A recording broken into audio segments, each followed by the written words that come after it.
tatay, umuwi ka na.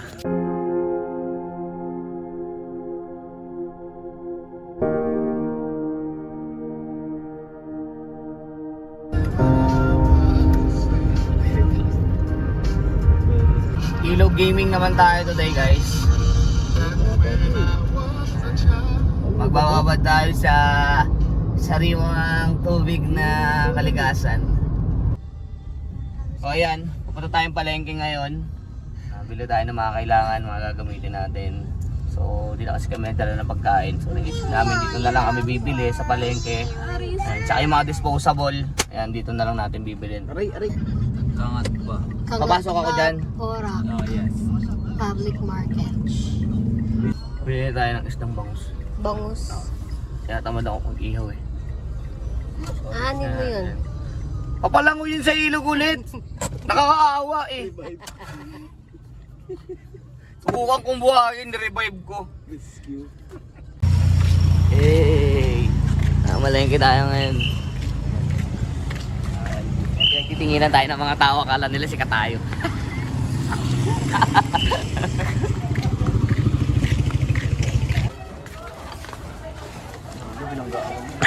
Kasalanan niya, kasalanan. Okay lang ba? Kailangan na lang. Sige, yun na lang. Magkano? Di ba 95 yan? Yan, magaling tumawad talaga si Boss Kim. Eto, yung gano'n.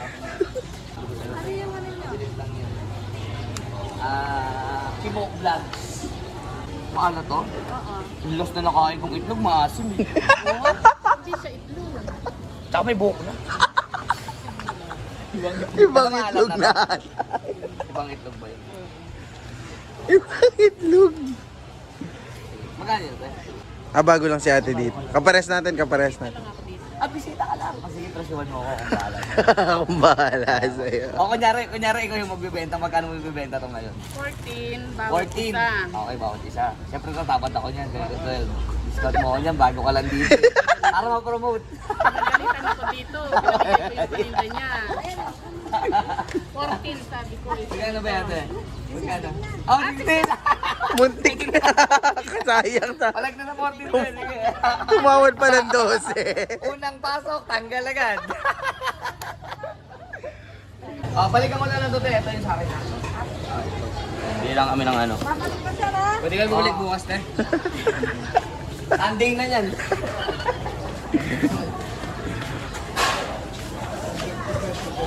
Naliligaw na si Boss Kim. Negatibang pako. Baka tornilyo pwede tayo. Pwede na kayong pako? Tornilyo. Tornilyo meron. Natin. Eto, dito. Sige, dito na lang. Dito na lang kami ng talong. Sinapagkat ng pako. At saka, meron kayo nakabuti ng mantika. Marami. Yung sana yung pwedeng didein. Kimo Vlogs. Ba? Naka-update ako ngayon kay ano eh. Sergey Bin, Diong, o sino? Ong TV? Sergey Bin, yan, follow mo na yun. Ako na lang ang i-follow mo. Yan, follow ko na yan. Simula ngayon, ako na lang ang panonoodin mo. Balikan mo ko ha. Kahit walang tayo, babalik. Yan. Ganyan si Boss Kim. Yan, ano lang ano. Walang mga ano dyan, syempre. Cut yan! Kat yan.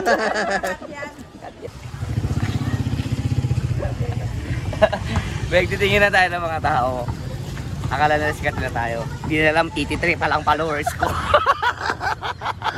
Sabi pa ni ate, pag sikat ka na, Binabayaran ka na? pina-unfollow mo pa yung mga idol natin. Pinapa-shoutout ko ba? 83 pa lang followers ko. Guys, bibili tayo ng buko guys.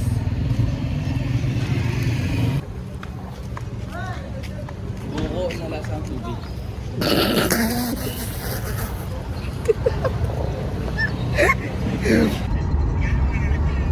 Ayan, malapit na kami sa location ng pupuntahan namin sa Ilog Kamalig. Ayan, so, 9 minutes na lang. galing kami sa palengke, so bibili namin yung mga kailangan namin. Ayan, So basic needs lang. So, welcome to Barangay Pio. Ayan. So dito yung Ilog Kamalig sa Barangay Pio. Pasok tayo ngayon sa Barangay Pio. So isang diretso na lang to. Kaya siguro mga 3 to 4 minutes na lang yung drive. From here makikita nyo na yung bundok. Okay, ayan, tanaw na yung bundok. Pakita mo yung bundok kayo, no? Ayan, tanaw na yung bundok dito, siguro sa baba niyan. Ayan, napakaganda ng view dun. Ayan na, ito na, dito na tayo. Nice one. Ilog Kamalig. Ayan, so ano, sa nakikita ko mukha namang running water. Ayan, mukhang malinis naman siya. Nani. Ayan, may mga naliligo din. So may Daming marami, tao. may malalim na site, ang daming tao din. Camping area. Pwede ka mag-camping na dito. Pwede mag-camping kaso mukhang matao na eh. Ito, pwede tayong side na to. Pwede tayo dito. Atin to. Oh, Si Kuya Bibo. later. Ang ganda dito. Huwag natin silang tulungan, guys. Ano lang tayo dito? Camping Princess.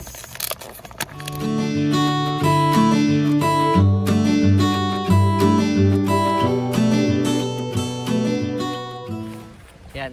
So, bilis lang natin nag-setup. Yan lang, goods lang. Tapos foods. Ayusin na lang namin yung mga pagkain. Tapos, chill na lang. Yan, naroon din tayo nito para makita natin yung mga bata kapag lumalayo sila. Diba? Ayan, so meron tayo mga portable na unan. Kasi, masyadong, ang tawag dito, malaki. Kapag magdala pa tayo ng unan na, oops, tapa na. Kailangan ko bumili ng pambomba nung sinasaksak na lang sa sasakyan. Ito pala nito. Oh, yung rechargeable daw. Kayo po ang may-ari po dito. Ay, tayo. Nagtanong nga po ako dun sa taas kanina, sabi ko. Tinanong namin sa po yung Ilog Kamalig kasi bago lang kami. Alam niyo bang yung yumaong artista na si Cherry Hill, kabayo namin? Sa Nagtabi kanila na itong naman barangay Pio. Kaming nakatira dito sa barangay, wala kami dito sa kanila, isa lang dito sa kanila. So sila po ang nagmamayari. Pero hindi kami pinapaalis, mababait sila. Kung sa Pinigula, bad sila. Laging kontrabida. Sa tunay na buhay, mabait sila. Yes, tama. Hindi lahat ng kontrabida masama. Nung sinisimulan ko to, may kasama akong ilang farmers na nagsimula. Pero natawagan kami si Raulo, humatras sila. Ayaw matawag na si Raulo. So ito na yung bunga ng pagiging siraulo niya tayo. Sobrang ganda. Ngayon, yung mga hilog natin, huwag natin tapunan ng mga basura. Dahil itong tubig para sa akin ay buhay. Kung walang tubig, lahat mamamatay. Pero ngayon, nagpapasalamat tayo sa mga kabalin ng Porac. Lanay. Hello, ako si Tita Balu. Ito po si Tita Malu, yung sinasabi ni Tatay, Tita Malu. Ayan. Sa page. Ka na sa amin ni Tatay na eh. Oh, ikaw naman yung pinunta namin dito kasi gusto namin makidedindahan nyo. Oo, dati kasi doon ako. Eh ngayon, nung tumaas yung ilog, yun, naanod lahat ng mga cottage, saka pati tindahan ko. Ngayon, bago na naman tayo. Nag-move ka na lang dito na. Oo, umatras na lang ako. Yung pala, parang Miss Binibining Pilipinas pala. Ikaw, namula. Magaling mamuladas. Wala. Pero mas nabiyag ako kay nanay. Ang ganda ng kilay ni nanay. Yan, ginupitan ko pa yan. Oo, di ba? Marunong ako maggupit. Tikman mo yung aking lomi na may halong pagmamahal. Yan! Ayan, oo. Ayan yung titikman nyo dito, yung loming may pagmamahal. Baba, nahanap kita. Yung ano sa rider. Dala ko na yun ito. Ay, andyan naman. Opo. Sige, dito tayo. Kailangan na kasing ma-release agad eh. Dito tayo no. Dito. Nagpapasalamat ako sa mga rider na naging bahagi ng Ilog Kamalig. Ito na, natupad na yung... Hindi sila nangako. Sabi nila gagawin nila ang lahat para magkaroon ng isda yung ating fishing area. Mga bata na napapasaya, pati yung mga magulang. Kasi sabi nga, pag masaya daw ang mga bata, mga magulang ay masaya na rin. Hindi naman pala mahirap magpasaya. Pag may pagsubok, huwag sumuko. Puro laban. Pag nadadapa, kailangan tumayo. Huwag kang maghintay na may tatayo sa'yo. Kung mayroong tutulong, salamat. Pero mas maganda pag nadapa, sarili kang tatayo. So ayan, meron tayong pinuntahan dito sa Kamalig. Ito rin yung Kamalig mga quiz. Ayan. So meron tayong pinuntahan na falls. Ayan, ang ganda ng falls. Oh, this is the nature! Yeah! Woo! Woohoo! Mga gar, 2024 na, natuloy na kami. Asa na kayo? Sobrang ganda ng falls. So pwede kayo dito. Woohoo!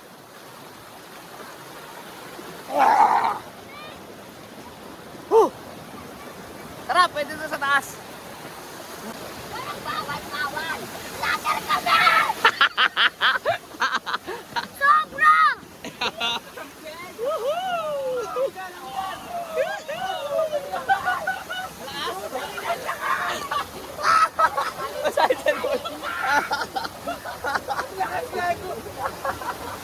Lalo mo karap ka dito, harap ka dito na, dito ka. Oh! Oh shit!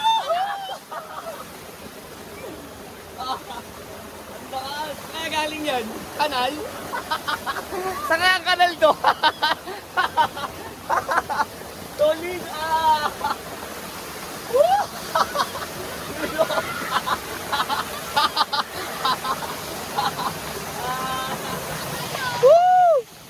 Ang ganda na nakita naming spot. Ayan, oh. Ang lakas! Woo! Yung ganda. Wala kami pakalang kanina! Grabe ang lakas! Solid! Woohoo! Grabe, solid! Naku, mag-slide ka dito ka! Sir! Mag-slide ka kami magsalon! Oh, go, go, go! 1, 2! Woohoo! Tara! Oh, ayan. Ganda rito. Grabe.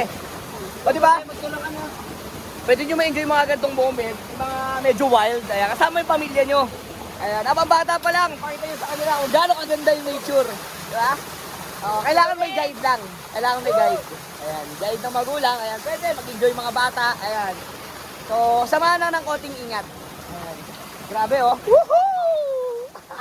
Dako na bawal! Wala bawal! Vlogger kami! Hindi ko ninuro yun ha. Hindi ko alam. Narinig ko lang sa kanya ngayon. Basa ako. So, papunta kami dun sa isa ang sinasabi ni Kuya na lokal. Yan si Alvin. Yung lokal dito. So, meron daw malalim na lugar dito sa Kamalig. So, pupuntahan natin ngayon. Yan. Ayan si Alvin, the local. Hindi, taga-Porac kasi siya. Ayan, dito siya sa Porac pinanganak. Ayan. Galing siya ng lahar. So, pakiramdam ko, binabalik ako nung mga 90s. Ayan, oh. So, 1993 baby kasi ako. So, ito yung mga ginagawa namin. Siguro yung mga 1998, 1999. Ayan, maganda pa yung ilog din sa lugar namin. So, sa kalaman nyo, ayan, galing ako ng Cavite. Okay, taga Cavite talaga ako. Ganito rin yung ilog sa likod ng bahay namin. Ayan. Doon ako lumaki. So, sanay ako sa mga gantong ilog na ngayon ko na lang ulit naranasan. Ngayon ko na lang ulit naramdaman yung gantong pakiramdam na magpunta sa ilog, maligo. Ayan, iba yung saya. Okay? So, kasama ko ang aking gang. Hey! Dati kasi naliligo ako sa ilog, magkakating klase ako, hindi alam ng mga magulang ko. Ayan, pero ngayon, ayan, maliligo kami, alam ng magulang. Sa ilog. Wala nang magkakating. Sabado, Linggo, mag-iilog tayo. Ayan, ito yung mga masarap iparana sa mga anak natin ngayon. Yung mga naranasan natin dati na hindi na nila maramdaman, na hindi na nila maranasan dahil sa cellphone. Wala na tayong oras dahil busy sa trabaho, busy sa negosyo. So, bigyan natin ng time. Bigyan natin sila ng time. Paranas natin sila yung ganito kung gaano kasaya yung kalikasan. So, may mga tao din doon. Ayan, di ko alam kung saan din sila dumaan. Dito rin siguro. Ayan, nagbablog siguro sila. Ayan, so may scene din. Ayan. Ayan, so ang dami na talagang vloggers. Support all vloggers. Ayan, hello! Nagpa-vlog po kayo? Hindi po. Para sa school. Para sa school. Okay. Talagang ano, binigay ng lahat. Kuya, binigay na ang lahat. Pag di ka pa pumasa dyan, kuya, hindi na ako naniniwala. Ayan. So, may mga tao na yung lugar. Pwede naman yata eh. Ayan, ang ganda. Malalim dyan? Ay, hindi na. Doon dati yun, no? Malalim dati. Oo, ganito yung tubig yan. Malalim? Hindi na. Hindi.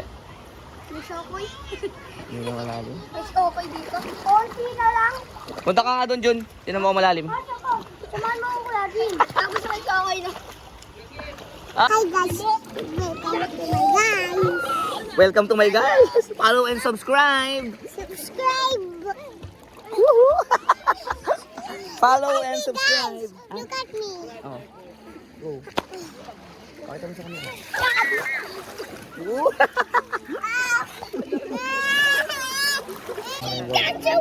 Uy, yung galing oh.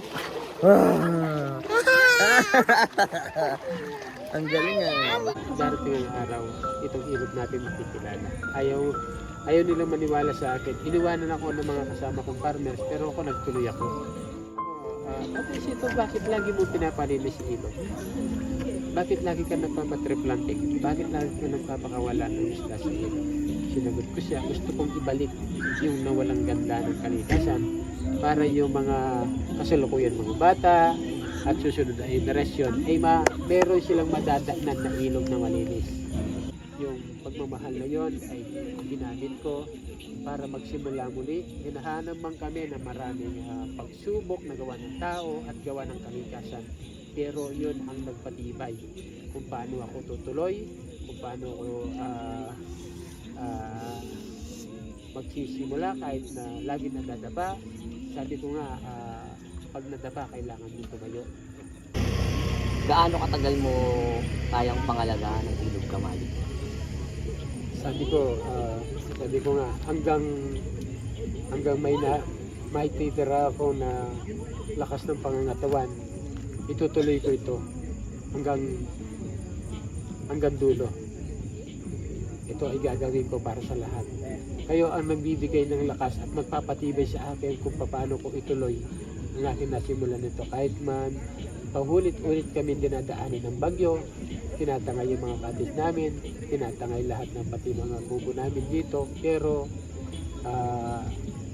patuloy kami tumatayo at gumagawa para makapagsimula muli. Ito, pero kailangan ko po ang suporta ng isang nanunungkulan dito sa bayan ng Porac at sa baryo namin.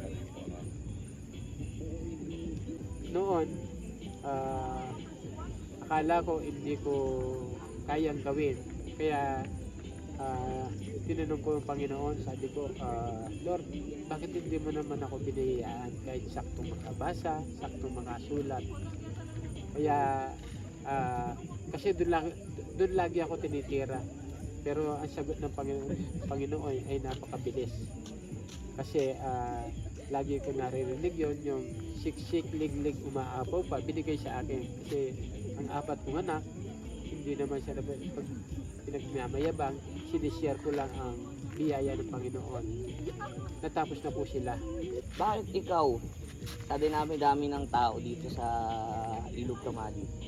Bakit ikaw ang niligay ng Diyos sa posisyon na yun? Nababasa niya yung puso natin na talagang may pagmamahal tayo. Kaya dito, wala man na pera, pero mas masaya pala. Kahit walang pera, pwede maging masaya. Katulad ngayon, iba't ibang tao yung pumupunta rito. Kaya nga, pag meron ganito, lagi ako napapaluha. Yung luha na yan ay luha ng kasiyahan, hindi yung lungkot. Bukod doon tayo, nung ginagawa mo to, ano yung mga mabibigat na pinagdaanan mo or nangyari sa'yo sa mga panahong binubuo mo to, sa mga panahong pinapaganda mo yung Ilog Kamali, sa mga panahong walang sumusuporta sa'yo, sa mga panahon na pinipilit mong gawin yung lahat? Para sa akin, marami ang pagsubok na dumating sa buhay ko rito. Yung panlalait sa akin, at marami pang iba. Pero ang pinaka mabigat na pinagdaanan kong pagsubok ng ang pamilya. Kasi mayroon na akong 4 na anak. Halos nakatapos na, yung alam ko ang hindi nakatapos. Tapos parang naramdaman ng mga anak ko na yung obligasyon ng isang ama na wala na sa kanila. Kasi tama nga naman sila. Kasi dito, nung unti-unti na siya nakikilala, halos kung 5 oras ako dito, 2 minuto lang ako sa daan sa pamilya ko.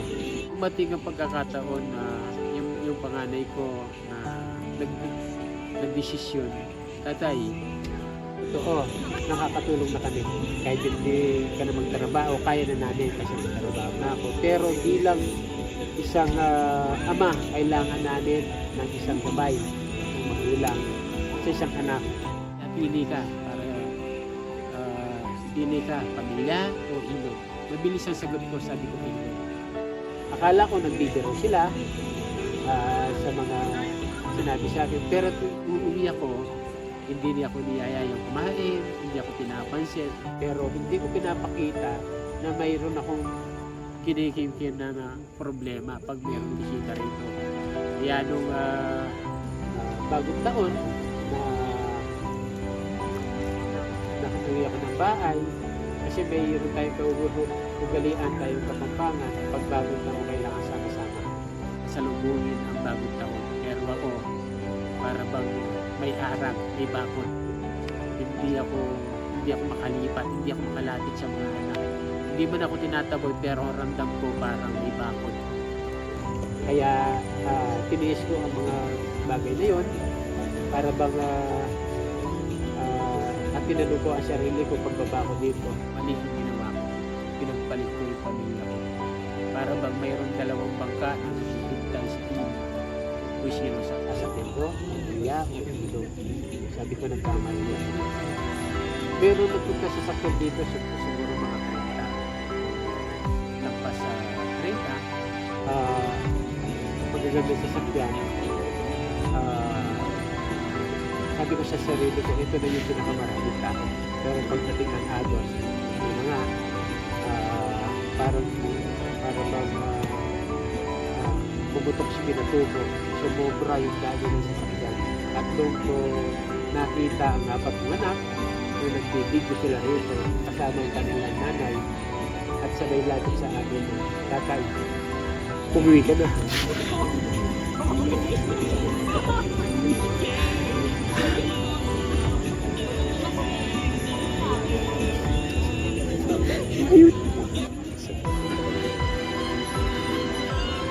Magmula noon, sabi ni Bunadang ko, sisipot na nakakasya tatay.